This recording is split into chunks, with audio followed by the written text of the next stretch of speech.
Ja, sehr gut, so wird's was weiterpressen. Du schaffst es, Schatz. Pressen und durchatmen. Hey, das bin ich. Als Baby natürlich. Hi, mein Name ist Addison. Das ist mein Dad, bin ihm wie aus dem Gesicht geschnitten. Und da ist meine Mom. Meine Freunde sagen alle, ich habe eine hyperaktive Fantasie. Aber ich schwöre, seit ich mich erinnern kann, wollte ich immer Erfinder werden. Immer weiter, nicht aufhören, atmen, pressen. Manche Kinder wollen Ärzte werden, wenn sie groß sind, andere Anwälte oder Baseballprofis.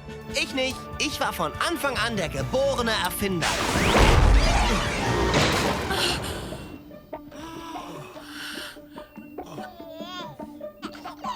Es ist ein strammer Junge.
Oh, Addison, du warst unglaublich letzte Nacht.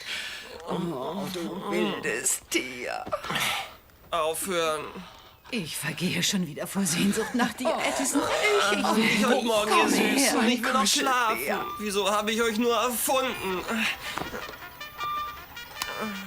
Morgen, begrüße deinen neuen Tag. Du hast 10 Sekunden, um aus dem Bett zu Nein, schlafen. 10, 9, 8, 7, 6, Will schlafen. 5, 4, Weiter 3, schlafen. 2, Will 1 nicht hüpfen. und Achtung! Zuerst das rechte Bein.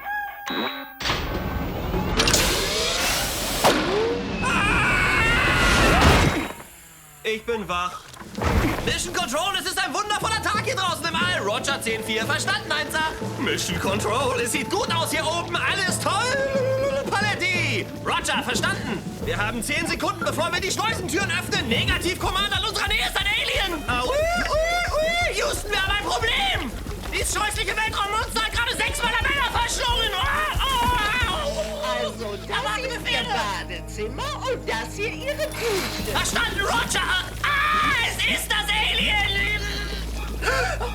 Mission, erklären Sie, was da oben los ist! Ich verstehe nur Ich bitte Sie, nur keine Sorge. Die Ausräucherung ist bereits veranlasst worden und auch die Sterilisation. Sobald der Mutant weg ist. Was?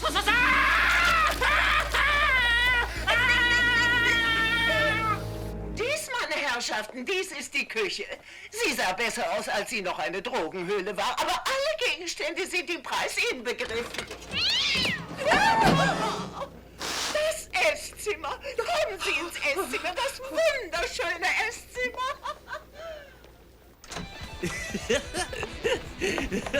Mann, war das geil, wie du durch dieses Weltall geschossen bist. Erinnerte mich an damals, wie ich auf dieser Tsunami gesurft bin in meiner Kindergartenzeit. Ja. Es wird alles wunderbar sein, wenn wir erstmal all diesen Müll verbrannt haben. Nur ein klein Was ist wenig los, Mann? Geduld. Weiß ich doch nicht. Dies ist das Wohnzimmer. Ist es nicht ein wahrer Miss Traum? Krumovich! Was ist hier los? Ihr werdet vor die Tür gesetzt. Das ist los. Du hast Mundgeruch. Vor die Tür? Wieso denn? Wieso? Weil ihr widerlichen, gammelnden, salzwasserverseuchten, nichtsnutzigen, lahmarschigen Scheißschnorrer diese Wohnung schon seit langer Zeit nicht mehr bezahlt.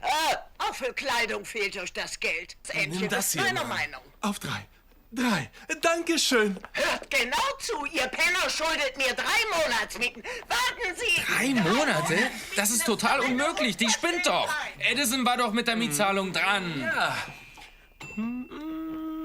Erzähl mir nicht, dass du die Kohle wieder für deine Apparate gebraucht hast. Scheiße. Jungs, es tut mir leid, aber Leute, hört doch erst mal zu. Das ist der 100-Pro-Heuler, der Hammer für die 90er. Das hast du auch über den anatomisch korrekten Po-Bedecker gesagt. Guck dir das an, Mann. Das ist doch hässlich. Nein, ist es nicht. Das ist perfekt für Nacktstrände. Oh ja, und vergessen wir nicht die Leuchtschmiere fürs Nachtsurfen. Oh ja, die hat uns etwa 2 Monatsmieten gekostet. Ha, aber die Nacht damals war toll, hä? Und vergessen wir nicht den herrlich unhandlichen Ketchup-Helfer. 11 verkauft. 10 an deine Großmutter, wenn ich nicht irre. Ich dachte, sie gefallen euch. Wir sind in sie verliebt, aber der Rest der Welt nicht. Deine Sofort-Reich-Programme liegen kistenweise in der Garage und schimmeln vor sich hin. Ich bin nicht mehr Miss Sonnenschein für euch 3. Ich will meine Mäuse. Jetzt! Ich gehe in den Raubtierkäfig. Mrs. Krubowitsch, hören Sie, wir kennen uns schon ziemlich lang. Wir haben dieses warme, freundliche Verhältnis. Darf ich zu Ihnen Mom sagen? Bäh! Wir lieben Sie. Dieses Liebesgefasel kannst du dir bei mir sparen. Gut, ich werde offen zu Ihnen sein. Wir sind zurzeit in einer negativen Geldflusssituation. Eine Art persönliche Rezession. Aber hey! Wie wär's damit? Eine lebenslange Versorgung mit denen hier. Meine Lieblingserfindung. Eine Schlürftasse mit Heizgerät. Aufgepasst! Das verhindert Frostbirnen. Ist brillant, hä? Wenn ihr nicht bezahlt, und zwar bis Ende des Monats, lass ich eure verfluchten, stinkigen und verwarzten Ärsche auf die Straße setzen. Ist das klar? Ja, Sir! Alles okay? Das war eindeutig. Ja, sie kennt so allerhand Adjektive. Vertraut mir, Jungs, ich habe alles unter Kontrolle. Es hat Monate gebraucht, aber ich habe ein Gespräch bei der Gadget City Company. Sie werden verrückt sein nach meinen Ideen.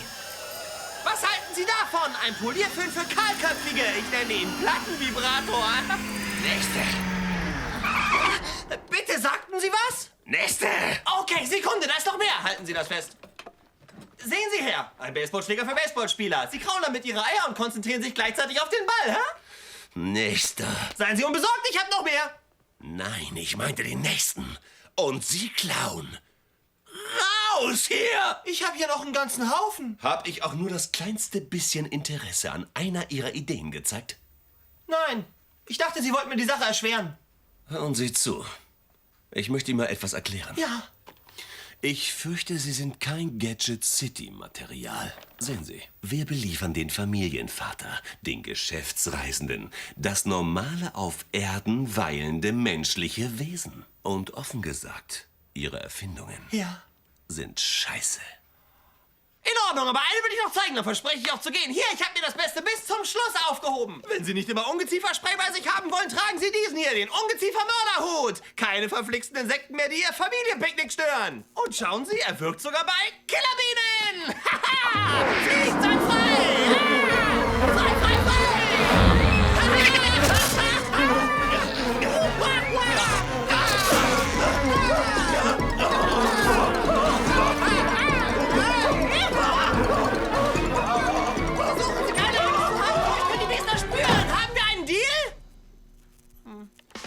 Laut meinen Berechnungen ergeben Thais $102,37 mit meinen $50 sowie deinen 25 Cent eine Gesamtsumme von $318,03. Warte mal, lass mich das sehen.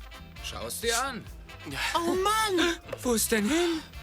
Zack. Drastische Zeiten erfordern drastische Maßnahmen. Ich habe meinen unbegrenzten Reichtum an irdischem Wissen durchforstet und was ist dabei rausgekommen? Du brauchst einen, Job. Heißt das etwa arbeiten?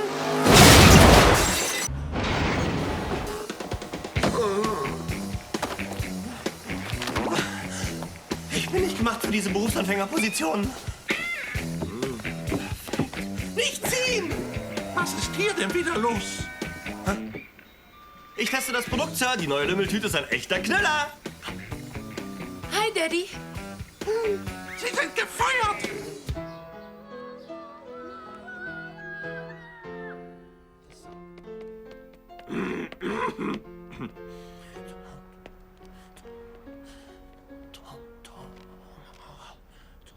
Die nächste. Das bin ich. Wünscht mir Glück, Mädels. Tut mir leid, aber ich bin die Nächste. Ich habe hier gestanden. Das bedeutet, ich bin dran. Nein, ich. Ich. Nein, ich. Nein, ich. Du sollst Ältere respektieren, du Rotznase. Lernt man das nicht in der Schule? Oh, warte, du Kleines. Macht ihn fertig, Mädels. Ja, los! Dafür werdet ihr bezahlen, ihr Kleinen. Oh, nein, Eddies, nicht. Mein Hals, keine Picke. Au! Jetzt hab ich da ein Loch. Nächste Darstellerin, bitte.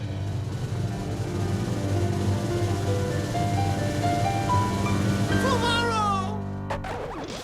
Nein. Nein. Nein. Es gibt ja tonnenweise Jobs. Pass doch mal, wo du hinfährst, du Idiot. Der Autopilot ist der Idiot, nicht ich. Der Kurs ist stabil, Captain. Telefonsex vielleicht. Hey, hey, hey.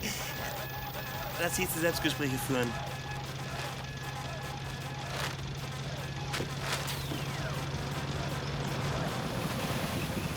Brauchen Sie Hilfe? Ihr Temperament ist mit ihr durchgegangen. Die zwei größten Mysterien des Lebens. Automotoren und Frauen. Und Flüssigkäse aus der Tube. 4 Jahre Chemie studiert und keine Ahnung, was drin ist. Toller Schlitten, klasse. Ist wenigstens ein netter Tag für eine Panne. Darf ich mal schauen? Nur zu. Klar, daran liegt es nicht. Sieht nicht gut aus, ja? Wie alt ist die Scheibenwischerflüssigkeit? Die sollten Sie wechseln.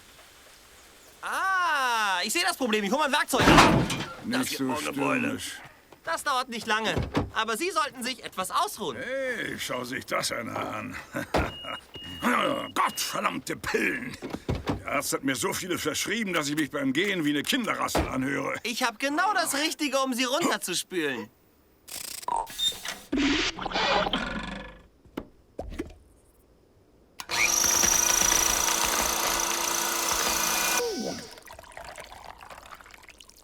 Hey, das ist ja genial. Tada!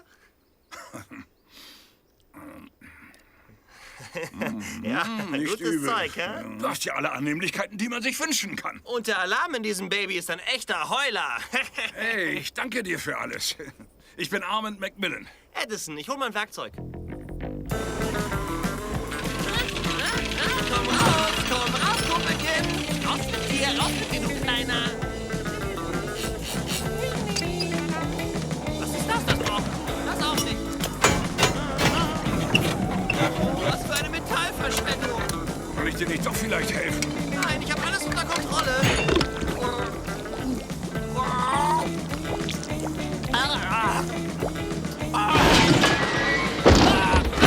Das Ding vom Hals!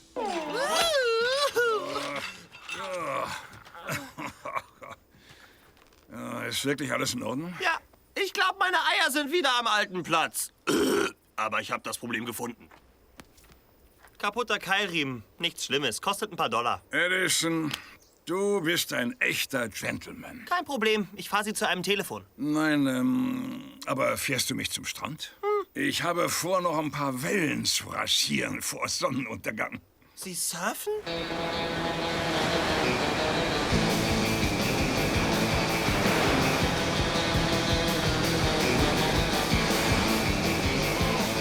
Das ist klasse, Mann! Drück auf die Tube, Armin! Yeah! Armin, schauen Sie, ohne Hände! Edison, pass auf die Felsen auf! Oh! Keine Sorge, ich habe eine Notbremse!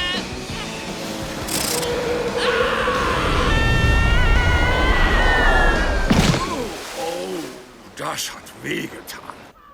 Armin, Sie waren fabelhaft da draußen. Oh, danke. Wow. Ich habe ja auch ein paar Jahrhunderte Übung, weißt du. Ja, genau. Hey, was ist das? Ein paar meiner abgefahrenen Erfindungen. Erfindungen? Darf ich mal sehen? Klar. Ja, nun sieh mal einer an. Du hast einen guten Kopf auf deinen Schultern. Komisches Haar, aber einen guten Kopf. Danke. Seit meiner Kindheit habe ich immer davon geträumt, irgendetwas zu erfinden, was jeder brauchen könnte. Wie den Dosenöffner oder die Zahnbürste oder essbare Unterwäsche. Bedauerlicherweise finden alle meine Ideen schlecht. Vielleicht braucht die Welt etwas Zeit, um sie zu begreifen. Ja, so ungefähr einige tausend Jahre. Hey, das hier. Also das hat doch ein großes Potenzial. Sie halten es verkehrt rum. Hä? Das da ist oben. Ist völlig Ja, egal. was soll's. Ich arbeite daran schon seit Ewigkeiten, ob ich das hier hinkriege. Das wirst du. Sei nicht so streng zu dir selbst. Du musst da einfach dranbleiben. Gute Arbeit ist das. Danke, Armand. Es hat noch nie jemand an meine Erfindungen geglaubt. Oh, mein Wirt, eines Tages wirst du groß rauskommen mit deiner eigenen Version der Glühbirne. Junge, du erinnerst mich an mich selbst, als ich in deinem Alter war. Mann, du siehst aus, als wärst du überfahren worden. Was ist passiert? Ich bin gefeuert worden. Schon wieder? Aus welchem Grund war's diesmal, Einstein? Aus gar keinem. Na schön, ich habe aus Versehen einen Soda umgeworfen. Sonst nichts? Okay, es war eine Kiste Soda. Und? Es war eine Soda-Maschine, aber darum geht es nicht. Der Boss fing an, mich vor allen Leuten fertig zu machen und das kann ich nun überhaupt nicht vertragen. Also habe ich nach ihm gehackt. Tja, danach wurde es ziemlich hässlich. Er warf eine Faust, ich warf einen Flügel, bald lag überall Keulen und Brüste rum. Kein hübscher Anblick. Was könnte sonst noch schiefgehen? Telegramm. Geht's gut? Wer von euch ist Addison? Der große gelbe Vogel vor Ihnen. Moi. Oh, danke, Mann. Richtig. Ah, und nicht aus Versehen draufsetzen. Schönen Tag noch. Cool. Wahrscheinlich kommt es von Ed McMahon. Nein. Was liegt an? Nein.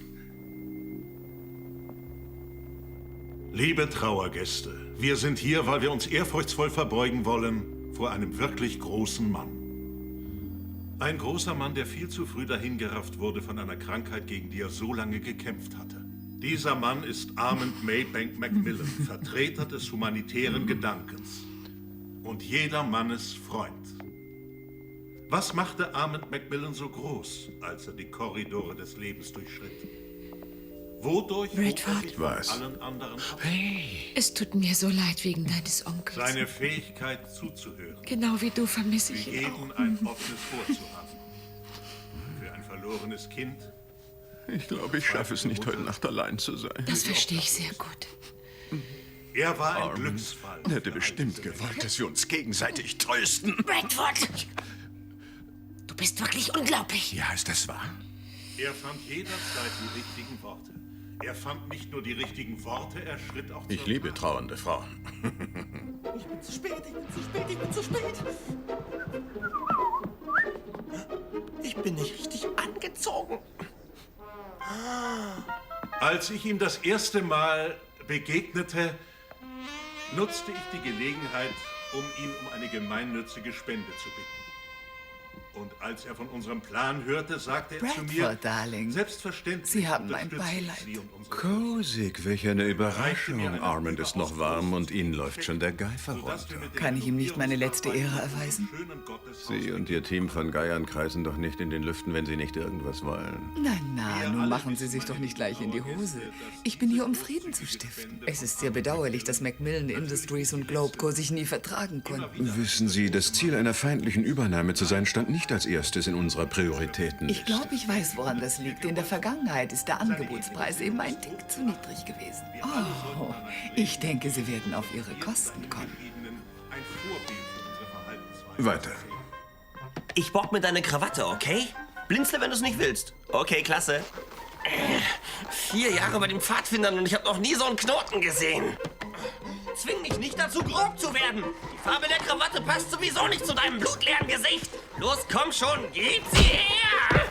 Gib mir die Krawatte! Wir alle haben so unsere eigenen Wege, uns zu verabschieden. Spielt eure Karten richtig, Freunde. Und ihr geht spazieren mit satten 30 Millionen. 30 Millionen? Selbstverständlich alles unter der Voraussetzung, dass Ihr Onkel Ihnen sein Aktienkapital hinterlässt. Ich bin sein einziger lebender Verwandter und Katzen hatte er nicht. Die Sache ist geritzt. Bingo. Ich liebe Frauen, die nicht trauern, noch mehr. Es ist meine große Hoffnung, dass Armand Macmillan für immer in unserem Gedächtnis bleibt. Durch diese ewige Flamme. Hey, entschuldigt bitte, ich bin etwas zu spät dran. Die ewige Flamme! Ich habe alles unter Kontrolle, keine Panik! Oh mein Gott! Keine Panik, ich hab's gleich! Houston, wir haben ein Problem!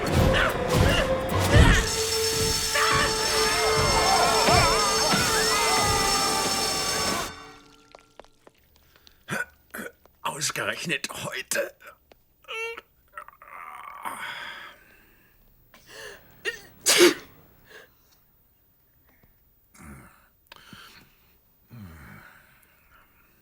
Kekse? Nein, das ist Armands Asche. Oh, die ist schwer, Mann. Hey, Armand. Irgendwie sahst du mal besser aus. Entschuldige, dass ich nicht beim Abschiedsgrillfest war. Hey, wollen Sie auch was sagen?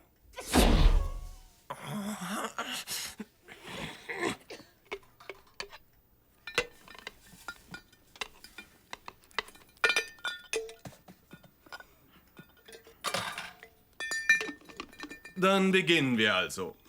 Sind Sie bereit? Los, mach schon. Wie Sie wissen, Sie sind dran. sind Sie alle in Armand Macmillans Testament als Begünstigte aufgeführt.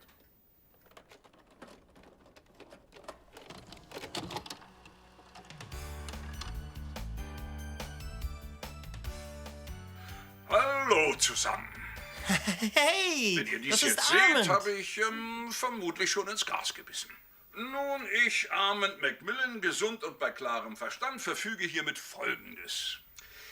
Hilda und Henry, mein ehrliches und getreues Butlerpaar, kriegt mein Haus und alles, was sich darin befindet, einschließlich meiner Sammlung von 1950er Jahrgangsradkappen. Ich danke euch für euer Pflichtbewusstsein. Mann, großzügig, hä? Nun zu meinem Neffen. Das bin ich. Bradford Macmillan. Gib's mir, öffne die Schleusentor. Er hat unermüdlich gearbeitet, Tag aus und Tag ein, um meine Firma zu leiten. Es bereitet mir ein großes Vergnügen, ihm meinen kostbarsten Besitz zu hinterlassen. Ein Surfbrett.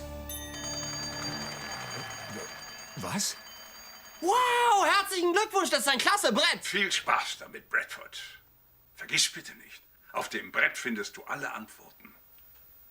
Ein Surfbrett? Sonst Nun nichts? zum Rest meines Besitzes.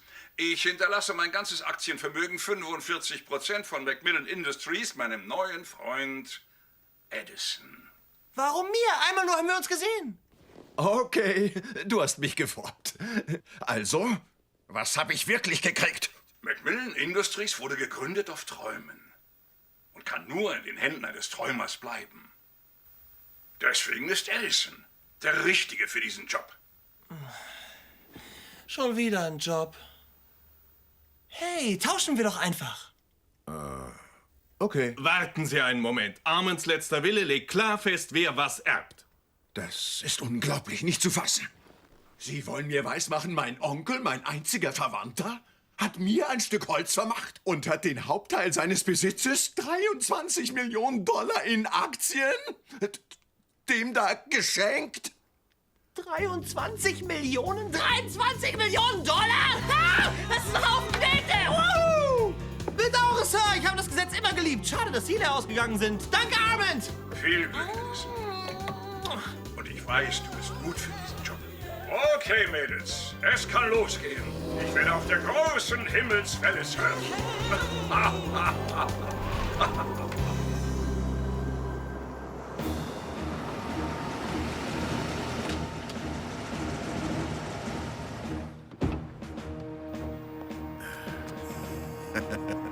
Mein Baby. Wer hat ein neues Auto? Wer hat ein neues Auto? Mr. Macmillan. Schöner Wagen. Oh, lassen Sie das. Touchen Sie ihn noch einmal an, verkaufe ich Ihren unterbezahlten Hintern in die weiße Sklaverei. Guten Morgen. Woo! Direkt vor der Tür! Alarm an! Nein! Boten dürfen hier nicht parken. Nein! Aber ich übernehme den Platz von Armand. Ich bin Edison. Sie sind Edison? Oh, tut mir sehr, sehr leid. Was machen Sie denn, Kumpel? Hey, warten Sie! Ich werde meine Mütze und mein Abzeichen abgeben und mich arbeitslos melden. Wieso? Ich werde Sie nicht feuern. Nein? Nein! Danke, Sir. Gott beschütze Sie. Willkommen in Ihrem neuen Heim. Das gehört alles mir? Das ganze Ding? Sie meinen, der Springbrunnen und die Bäume, der Parkplatz? Ja, Sir.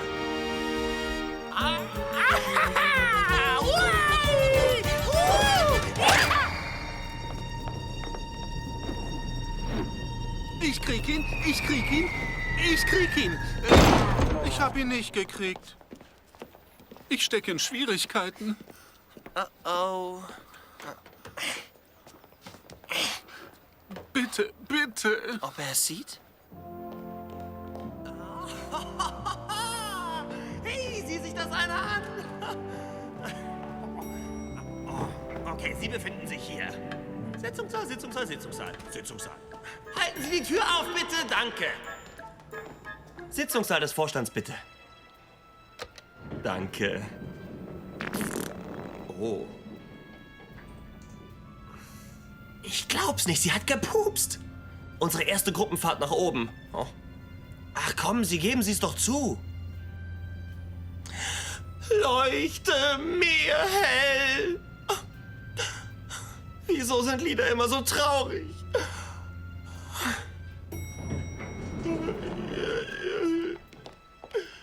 Wieso?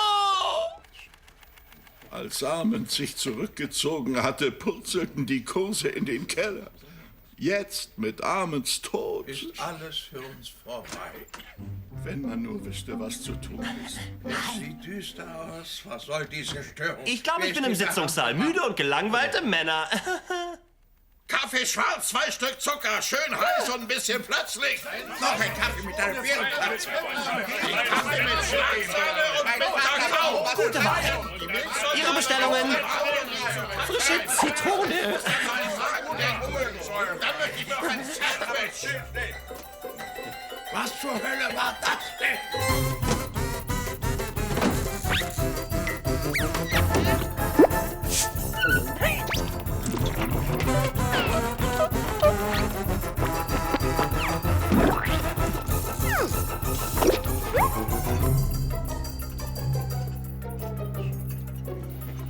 Hier ist Ihr Kaffee. Becher koffeinfrei mit Banane. Aufwachen! Kleiner Obstteller. Wir haben ein Croissant. Klingt ulkig. Croissant! Und in teuerstem Porzellan doppelter Espresso. Sie sind ein völlig Verrückter. Und zum guten Schluss haben wir... Ja, Eismokka. Sind Sie der neue Azubi? Eigentlich habe ich die Firma geerbt. Er ist Edison? Das ist doch nicht zu glauben. In Sommersprossen und Fleisch. Ja, dürfen wir ihn etwas Ich bitte vielmals um Entschuldigung. Wir hatten ja keine Ahnung. Oh, das ist cool. Die meisten verwechseln mich mit Fabio. Wir werden doch alle zusammenarbeiten, richtig? Spielen wir jetzt erstmal ein kleines Interaktionsspiel. Jemand was dagegen? Was sagen Sie dazu? Nun, korrigieren Sie mich, wenn ich mich irre, Darling. Aber ich dachte, Ihre Erbschaft sei todsicher. Ich weiß, ich hätte meinen Onkel schon vor Jahren festnageln sollen. Ich habe inzwischen mit meinen Anwälten das Testament auf Herz und Nieren geprüft. Und? Der alte Furz hat festgelegt, dass wenn der Aktienkurs auf unter 20 pro Stück sinkt, Edison alles verliert und ich alles kriege. Ich kann aber nicht so lange warten, bis der Kurs um 30 Punkte fällt. Er trifft sich in diesem Moment mit dem Aufsichtsrat. Die werden ihn als Direktor niemals akzeptieren. Ich überrede die mit links zum Verkauf. Ich wette $1. Diese alten Tiger werden ihn auf Knien rutschen lassen, während wir hier sprechen. Nicht an meinen Fuß drehen! Nicht der Fuß Wer von euch hat mein Portemonnaie geklaut?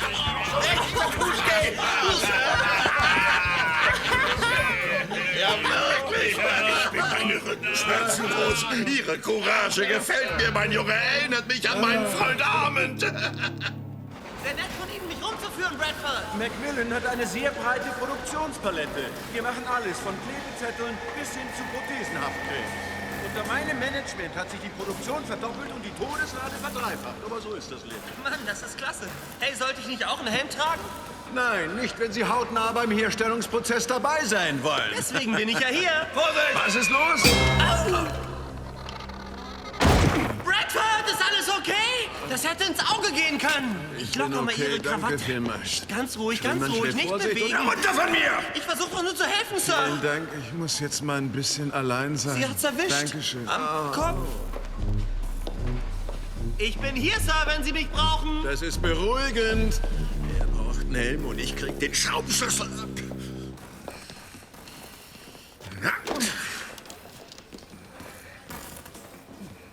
Bradford? Nur einen Moment. Mr. Granger will mit dir sprechen. Bin ganz Ohr. Oh, Klebezettel, da sind sie ja.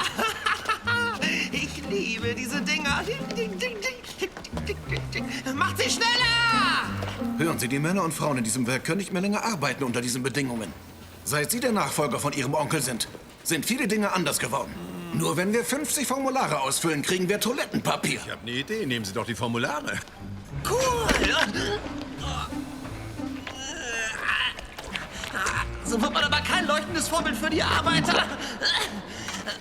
Na, klasse! Toller Platz für Schilder. Unsere Pausen sind von Ihnen gekürzt worden. Sie haben uns die Krankheitstage gestrichen. Was zur Hölle ist hier eigentlich los? Es ist wahr, Bradford, die Produktionsvorgaben sind viel zu hoch. Du kannst nicht die Arbeitsbedingungen zugunsten der Produktivität opfern. Wir wollen bessere Arbeitsbedingungen. Wir wollen Kuschelräume mit Sofas zum Ausruhen. Hi. Guten Morgen. Was macht ihr da eigentlich? Ich klebe fest. Ich glaube, ich stecke in Schwierigkeiten. Ihnen geht's doch nur um die allmächtigen Dollar, hä? Was glauben Sie, wie glücklich die Aktionäre sein werden, wenn die Produktion stoppt? Was soll das heißen? Das werde ich Ihnen sagen. Sollte bis Ende dieser Woche an den Zuständen nichts geändert werden, dann steht Ihnen ein Streik ins Haus. Streik? Ihr könnt nicht streiken. Momentchen, Streik setzen immer Dinge in Bewegung. Vielleicht klappt die blöde Idee, so ist es. Ihr könnt gar nicht streiken, denn ihr habt nicht die Courage dazu. Na los, Feiglinge, streikt doch! Bradford, was soll das? Ein Streik ist doch genau das, was wir versuchen wollen zu verhindern. Für mich ist das definitiv nicht gerade ein Glückstag. Ich wusste ja, wir vergeuden unsere Zeit mit diesem Blöde-Jan. Ich will den Vorsitzenden sprechen. Den neuen, und zwar sofort. Na gut, ich bringe sie hin. Hilfe, ich werde angegriffen! Los, runter! Verzeihung. Hey, Sie kenne ich doch von der Trauerfeier. Erinnern Sie sich an mich? Die ewige Flamme. Hey. Freunde und Kollegen, es ist mir ein großes Vergnügen, euch Addison vorzustellen. Unsere neuen Vorsitzenden. So ein Quatsch. Oh ja. Oh Gott. Es tut mir so leid, Sir. Ich hatte ja keine Ahnung. Ich wusste es bis heute Morgen nicht mal selbst. Das ist unsere stellvertretende Produktionschefin, Natalie Stockwell. Küss die Hand. Oh. Und neben ihr steht unser Werksvorarbeiter Harlan Granger. Sie machen ein mächtig feines Produkt, Sir. Tja, meine Arbeit ist hier erledigt. Kaffee, Tee, Antikleber. Antikleber? Sowas produziert ihr Jungs auch? Hey, warten Sie, Bradford! Tja, als nächstes kommen wir zu Addison. Merken? Kleber vermeiden. Wo gehen wir jetzt hin? Forschung und Entwicklung. Wow! Was ist das alles für cooles Zeug? Ja, das war Armens Freude und Stolz. Tatsächlich sind dies nur ein paar der Erfindungen, die er gemacht hat. Er erfand Glas? Richtig toll, das sehe ich überall.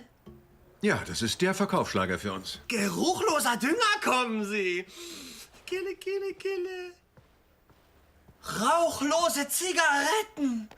Armand war ein großes Genie. Er hatte sich die Aufgabe gestellt, die Welt ein bisschen zu verschönern. Das tat er wirklich. Addison, nicht trödeln. Warten Sie mal, nicht verraten. Das muss Forschung und Entwicklung sein, stimmt's?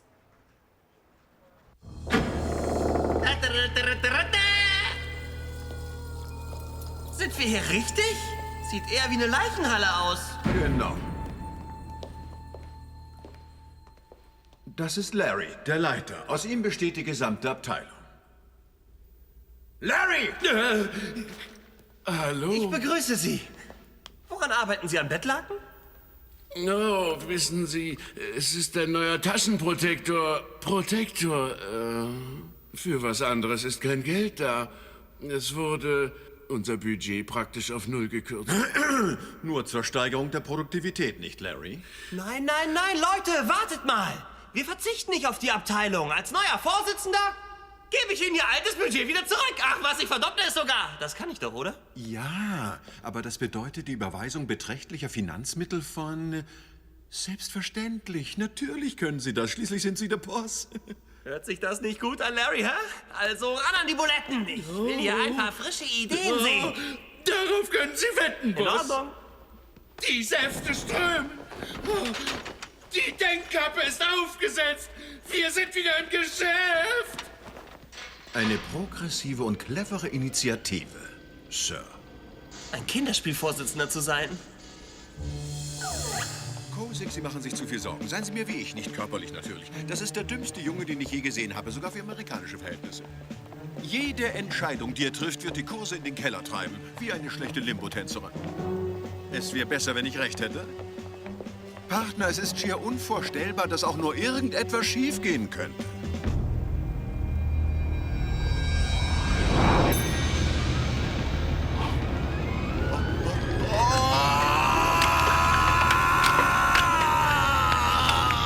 Ich muss sie zurück.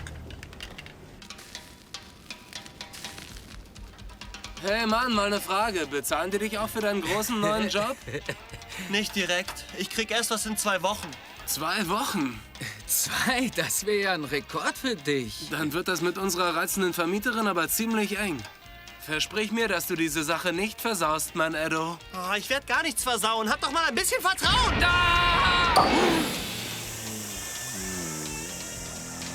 Burger gefällig?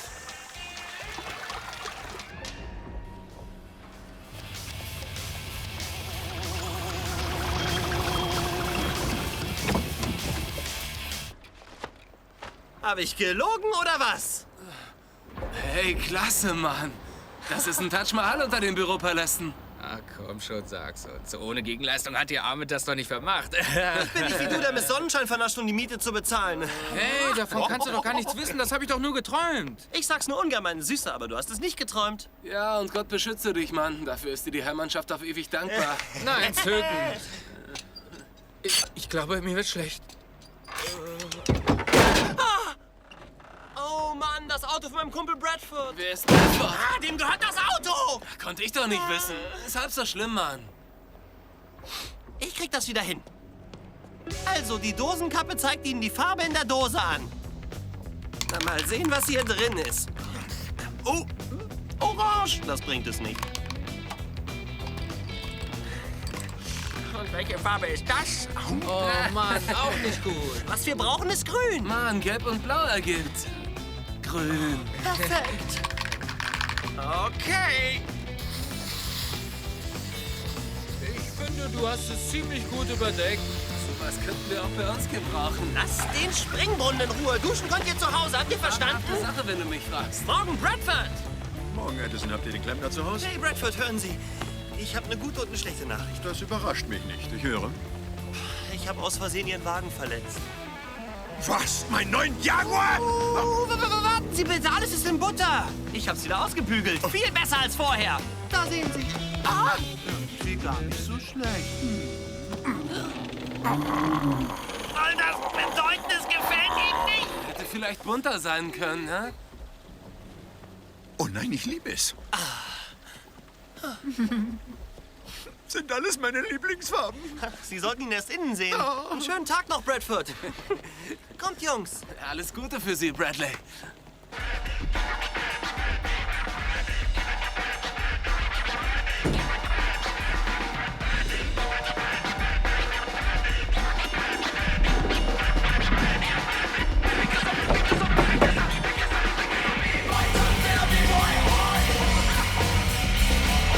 Baby, kennen Sie die Faxnummer vom Weißen Haus? Wir haben ein kleines Geschenk für die. Hey, danke für Ihre Hilfe. Mann, du drückst schon. Ganz ruhig, ich glaube, dein Hintern ist noch intakt. Ob wir $8 Millionen in ein neues Laserspritzguss-System investieren? Da muss ich erst mal meinen Berater konsultieren. Warten Sie eine Sekunde. Also, Sie haben Glück. Die Zeichen deuten eindeutig auf Ja. Okay, bis bald. Na, wie sieht's aus? Bestens. Sie gewöhnen sich an das Leben in der Chefetage, wie ich sehe. Ich hab inzwischen langsam raus, wie der Hase läuft. Oh. Na Jungs, das ist Natalie. Sie arbeitet hier auch als, irgendwas. Das ist Ty und das ist der. Unfair, das geht nicht. Du hast keinen ja vergrößert. Mann, das ist genetisch. Also, was führt Sie hierher? Sie haben den Beat gehört und konnten nicht widerstehen. Der kribbelt. Tut mir leid. Tut mir leid. Verzeihung. Tut mir leid. Dies sind meine Analyseberichte über die Beschwerden der Arbeiter. Ich habe die Kosten verglichen. Was kostet uns mehr, Nachgeben oder Streik? Sie wollen vielleicht vor der heutigen Besprechung noch mal reinschauen. Besprechung? Wiedersehen. Oh, ich liebe Besprechungen. Darf ich auch dabei sein? Sie leiten die Besprechung. Das wusste ich. Ja. Ich muss jetzt wirklich gehen. Nein, wozu die Eile? Kommen Sie, schnuppern Sie die Pizza! Hier! Nein. Wissen Sie, es gibt hier tatsächlich auch einige, die arbeiten. Autsch, aber deshalb den anderen gegenüber keine Feindschaft. Hören Sie, vielleicht lief unser Start ein bisschen dumm. Wir alle hier sind doch reife Erwachsene, richtig? Die wieder runter!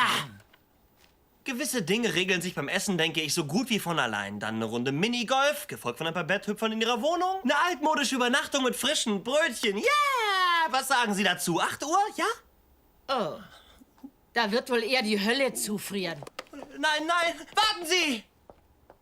Mal sehen, wer gewinnt! Verlass dich nicht drauf.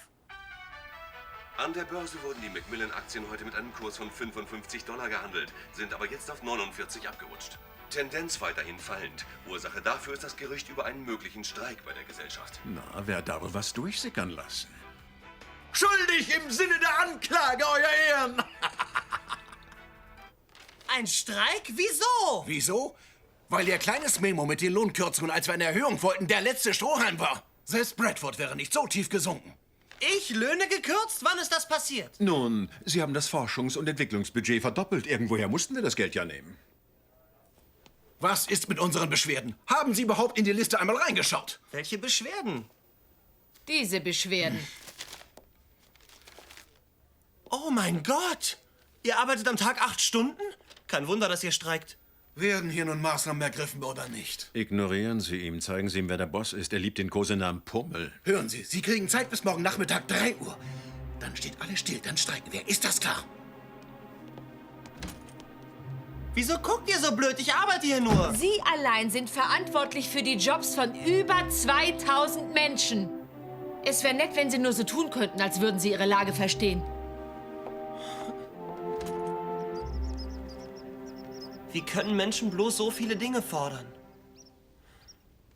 Wer Armand nur hier, der wüsste, was zu tun ist. Edison, es ist Zeit, dass Nein, nein, Mädels, nein, ich muss arbeiten. Nein, aufhören! Kriegt ihr euren Rand denn gar nicht voll?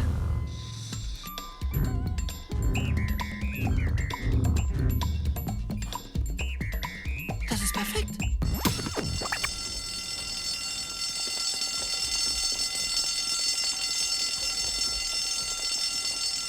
Wo ist denn das Feuer? Ich rieche überhaupt keinen Rauch. Um Zeit kommt Rauch. Ist das ein großartiger Tag oder was? Hey, was ist mit den Budgetkürzungen? Ja!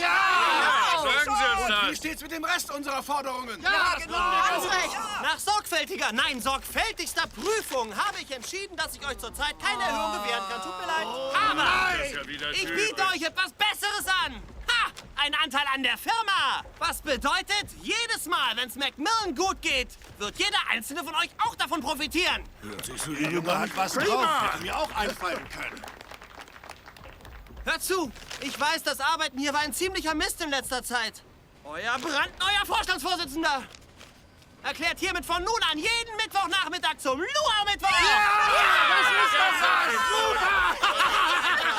Hier ist der Sonnenkönig! Wir gehen an den Start!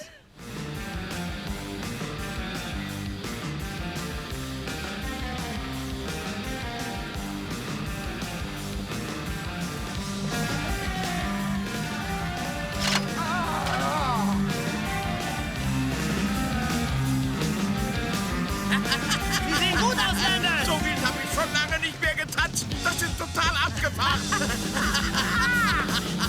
Hey, Mr. Bradford, kriegen wir unser Mal zurück?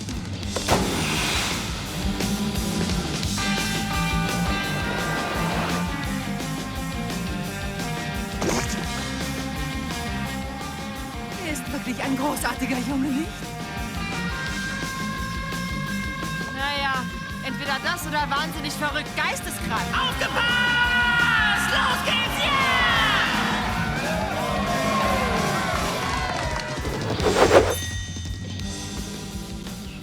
Gentlemen, ein Augenschmaus. Ich hörte, IBM plant jetzt einen Polka-Dienstag. Und bei 3M machen sie einen Fiesta-Freitag. Und ich hörte, Sie sind alt. Ich würde sie gern mal in einen Tigerkäfig sperren. Dank Ihnen, Edison, stieg die Produktivität um 17%. Und unsere Aktien kletterten auf $75. Auf Edison! Auf Edison! Cheers.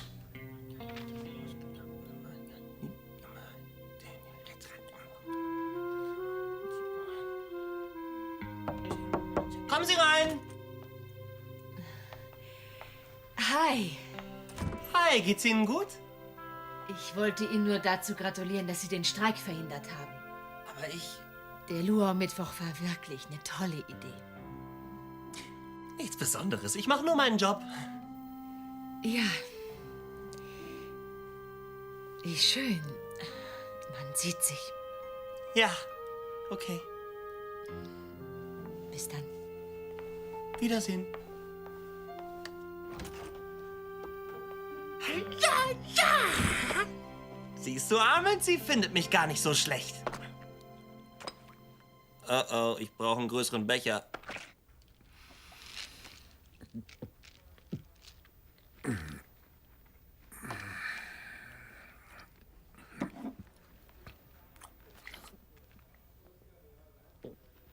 Ah, Korsig, was für eine Überraschung. Finden Sie wirklich? Könnten Sie mir vielleicht mal erklären, was zur Hölle hier los ist? Die Aktienkurse sind so hoch wie nie. Der kleine Idiot hat nur etwas Anfängerglück. Wenden Sie das Glück dieses kleinen Idioten zum Schlechten. Tun Sie, was immer Sie tun müssen, Bradford. Sie haben bis Ende des Monats. Und dann? Dann verschwende ich mein Vermögen. Neben anderen Sachen. Woanders. Verstanden? Also frisch ans Werk. Okay, Kumpel, jetzt reicht's.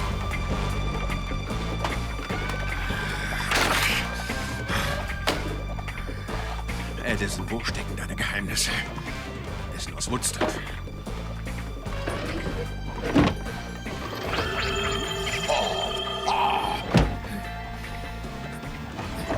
Hey, was ist das hier?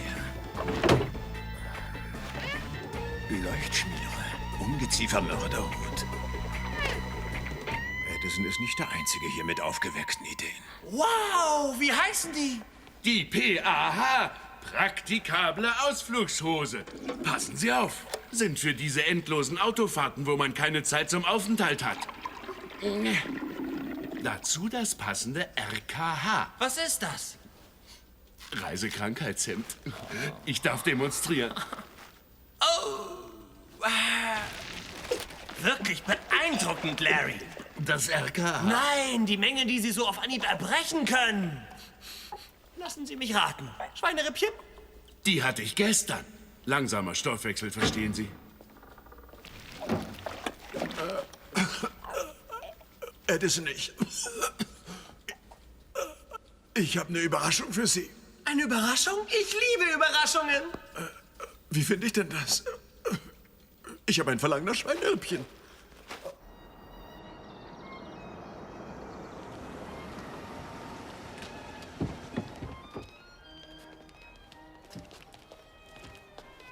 Ich dachte, dies wäre der richtige Ort, um uns zu verbünden. Gute Idee. Dann behalten Sie den Wagen im Auge.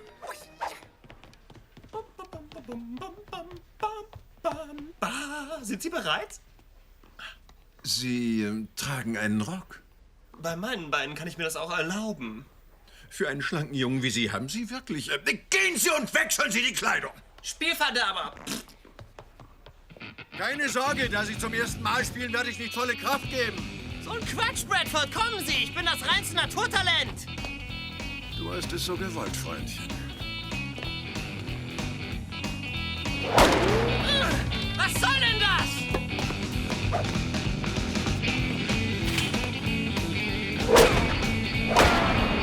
Der Ball schlägt im Schläger, Bradford!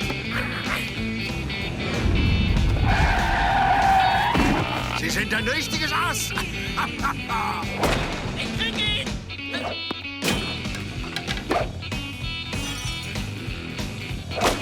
Ich krieg ihn, ich krieg ihn, ich krieg ihn! Ich hasse es, mir dabei einen Punkt zu geben, aber ich tu's. Nicht übel für einen Anfänger. Na, wie läuft's denn so im Büro, Mr. Vorstandsvorsitzender? Klasse, ich habe 14 Millionen bei Mortal Kombat geschafft. Das ist wirklich beeindruckend. Wissen Sie, Edison, Boss zu sein in einer florierenden Firma bedeutet mehr als Videospiele zu spielen oder Streiks zu verhindern. Es geht darum, etwas zu riskieren. Was meinen Sie damit? Ich habe Ihren Kalender gesehen. Ignorieren Sie den Abschied mit den Farmtieren, okay? Ich war jung, ich war naiv, ich war allein. Nein! Ihren Ideenkalender. Au. Sie meinen das hier? Das? Ihre Erfindungsidee. Was ist damit? Der Ketchup-Helfer, Leuchtschmiere, Ungeziefer Mörderhut. Das ist alles großartig. Sie verarschen mich. Das ist der wirkliche Grund, weshalb ich Sie heute hier haben wollte. Die Ressourcen der Firma stehen zu Ihrer Verfügung. Sie haben hier die Gelegenheit, der Welt Ihren Stempel aufzudrücken und ein kleines bisschen unsterblich zu werden. So wie Armand Edison. Wow. Denken Sie das wirklich? Ich erkenne ein Genie am Geruch und Ihrer ist nur mit Nasenklammer auszuhalten. Ich habe schon an allen möglichen Ideen gearbeitet. An einer sitze ich praktisch schon seit einer Ewigkeit. Ich möchte, dass Sie sich die mal ansehen. Was halten Sie hiervon? Okay, nicht berühren, Verzeihung.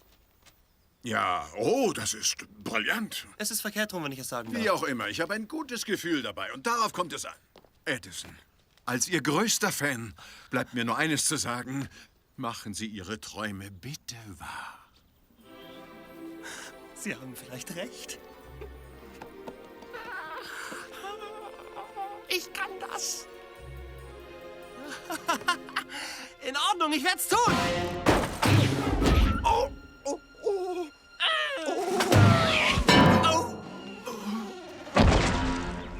Bradford, au! Alles okay? Da haben wir alle schon mal einen hingekriegt. Höllenqualen. Ich hol Hilfe. Nicht bewegen. Achten Sie auf meinen Schläger. Arbeitet hier irgendeiner? Wir brauchen nämlich Hilfe! Dazu bin ich da.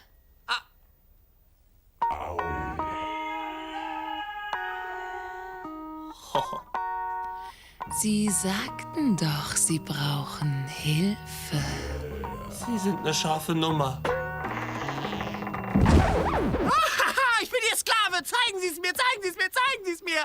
Edison, um das Spiel zu meistern, muss man das Zen dafür entwickeln. Sie müssen die Bälle spüren, sie streicheln, anstatt ihnen einen Schlag zu versetzen. Und sehen Sie Ihren Schläger als Verlängerung von sich selbst. Ein weiterer Muskel. Stark, hart, kraftvoll. Ein Gerät zum Eindringen in das Feld des Gegners. Also spielen wir.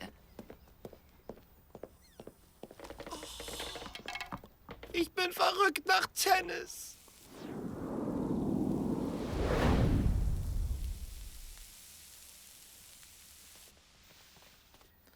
Oh, Sie haben mich ganz schön geschafft.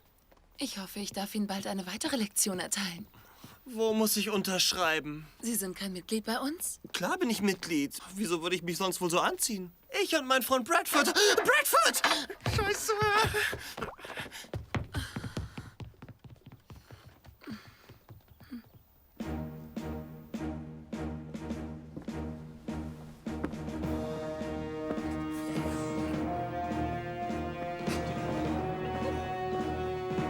Herrschaften, wieso lacht ihr?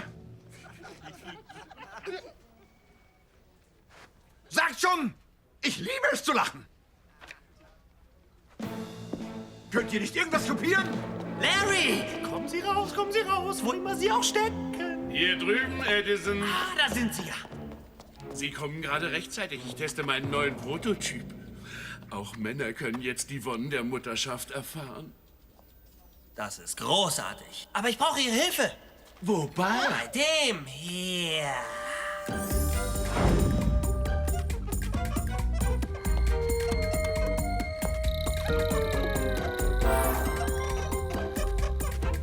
Fertig, Edison? Fertig, Larry.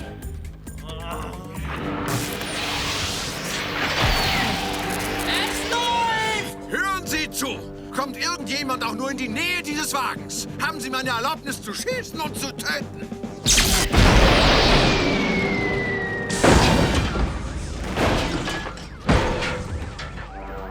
Edison.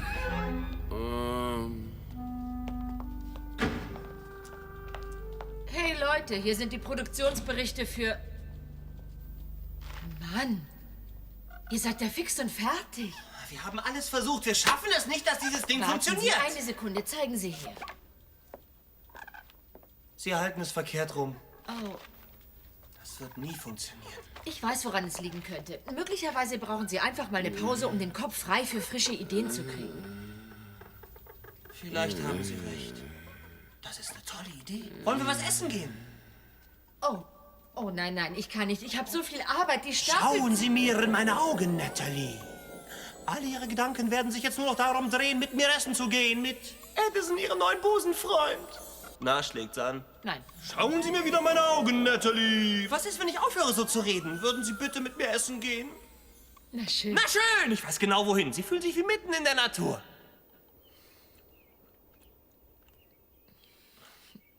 Es ist nett hier. Ich sagte doch, das Plättchen ist toll. Wollen Sie noch ein paar extra knusprige junge Lady? Oh nein, danke. Sind Sie sicher, wir dürfen das hier? Ganz sicher, solange man sich an die Regeln hält. Dich bewegen.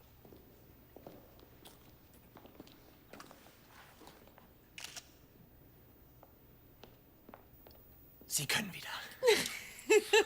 Das war witzig. Sagen Sie, wie kommen Sie nur durch mit Simpel. sowas? Hank, der Aufseher da drüben, ist mein Freund. Die Richtung und dann Ich habe sein gleich rechts. Privatleben wiederbelebt, nachdem er kahl wurde. Edison. Ich nenne es Rasenfrisur. Und mit dieser lächerlichen Haartracht findet er sein Oh Glück? ja, wenn sein Kopf Saison hat, drehen die Frauen durch. Nein. Hey, Edison, wer ist deine Freundin? Das ist Natalie. Hi. Hi, Natalie. Genießen Sie den Blick auf die großen Ja, Prärie? es ist schön hier. Na, zufrieden mit deiner Frisur?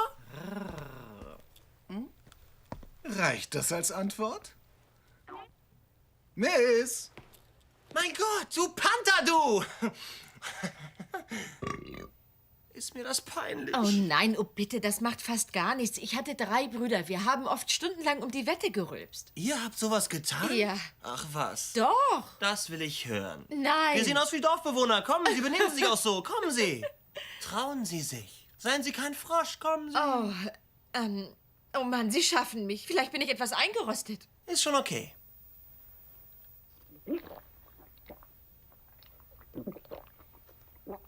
Wow, wollen Sie was zu trinken? Hallo, Edison. Oh, Sie waren sehr beschäftigt in letzter Zeit. Sie müssen aufpassen, dass Sie sich nicht überarbeiten, sonst sind Sie eher im Himmel, als Sie denken. Und das wird irgendwie ein bisschen schade. Oh mein Gott! Hoffentlich war das kein Brummschrei, sonst gibt's Panik unter den Rindern. Okay, nicht schummeln. Vorsicht, bitte. Wir sind gleich da. Sind Sie soweit? Ja. Nicht rülpsen, bitte. Wenn Sie artig sind, gibt's später Eis. Oh. Tada! Da, ein Tiefflieger, runter! Amüsieren wir uns, ja? Ich kann's irgendwie Ja. fassen. Schön zu sehen, dass Sie sich auch mal entspannen. Im Büro geht's nicht, besonders in der Nähe von Männern wie Bradford. Ach, kommen Sie, so übel ist der gar nicht. Etwas verkrampft, aber irgendwie kann ich ihn leiden. Er hat mir geholfen. Ich würde vorsichtig sein. An Ihrer Stelle würde ich ihm nicht trauen. Naja. Hey, da, Cornelius Treble, Mr. U-Boot. Und da ist Jethro Tull. Nicht die Band, er hat die Bohrinsel erfunden. Na, fantastisch. Aber können Sie mir auch sagen, wer der ist? Also, das ist leicht. Alexander Graham Bell. Ohne ihn hätten wir heute nicht die Telefonseelsorge. Hey, ich bin erstaunt, dass Sie das alles wissen. Ich war so lange in Arminds Nähe, das hat natürlich ein bisschen abgefärbt. Was ist mit Ihnen? Wollten Sie immer Ja? schon Erfinder werden? Oh ja, schon als Kinder haben wir Spion gespielt. Alle wollten immer James Bond sein. Mein Name ist Bond, James Bond. Ich liebe Frauen geschüttelt, nicht gerührt. Naja, ich wollte immer Q sein, der Typ mit den coolen Waffen. Ja. Es war immer mein Traum, etwas zu erfinden, was eines Tages an diesem Ort seinen Platz finden würde. Jetzt weiß ich, wieso Armand ihm die Firma vererbt hat. Wirklich? Was ist das? Herzlichen Dank. Das dient zum Erschaffen von Monstern.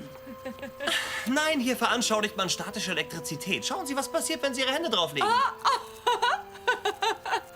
Ah, sehen Sie Ihr Haar? Sehen Sie Ihr Haar? Meins steht auch in die Höhe, hä? richtig aufregend. Ich bin froh, dass wir hergegangen sind. Bin ich auch. Sagen Sie, bringen Sie alle Mädchen hierher? Nein. Sie sind die Erste. Ehrlich? Oh.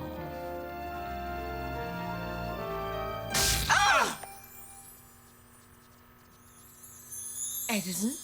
Edison! Bist du in Ordnung? Sekunde, Natalie. Das könnte die Antwort sein.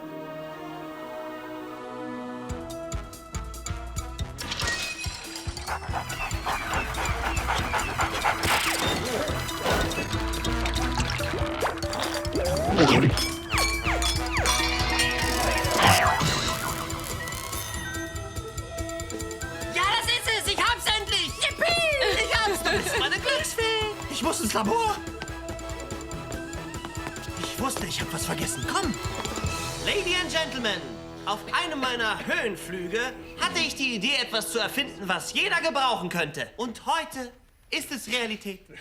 Also, ohne lange Vorrede. Tada! Der Apparat, der die Welt erschüttern wird! Ein Fernsehmenü? Ich möchte Sie nicht enttäuschen, aber Swanson hat das schon 40 Jahre zuvor entwickelt. Es ist nicht nur ein Fernsehmenü, es ist ein echtes Fernsehmenü. Das habe ich ja noch nie gesehen. Hier, schauen Sie sich das an. Das Schwierigste war, einen Fernseher zu bauen, der es aushalten würde, aus dem Kühlschrank genommen und sofort erhitzt zu werden. Dieses Menü ist selbsterhitzend und kann mit Mikrowellentechnologie das Essen kochen und den Fernseher für Stunden aufladen. Und jetzt hören und staunen Sie. Es kostet nur $2,19 mehr als ein normales Fernsehmenü. Das ist genial. Und es ist auch lecker. Ein Schlabberlatz für den Herrn. Ich sage, wir gehen sofort in die Produktion. Hey Edison, ich will deine Seifenblase nicht zum Platzen bringen, aber da sind Standardprozeduren einzuhalten. Wir haben Produkttests und die Spezialabteilung, Sicherheitsvorschriften. Wir können nicht so einfach in die Produktion marschieren. Du machst das schon viel länger als ich, also werde Kleine Sekunde, Edison. Haben Sie uns nicht gerade gesagt, dass dies die größte Sache seit der Erfindung einzeln verpackter Käsescheiben ist? Nie im Leben würde ich es mit einzeln verpackten Käsescheiben vergleichen. Ich bitte Sie, mein Freund. Wir alle wissen, es gibt nichts, was auch nur halb so lecker wäre. Bradford, hallo. Prima leckere Käsescheiben. Obwohl, ich würde sagen, es ist nah dran. Gut, ja, aber Natalie, bitte, Gentlemen. Monatelange kostenintensive Tests werden nur bestätigen, was wir schon wissen. Das Produkt funktioniert. Aber natürlich, es liegt bei Ihnen, Mr. Vorstandsvorsitzender. Ich sage, wir gehen in die Produktion! Jetzt!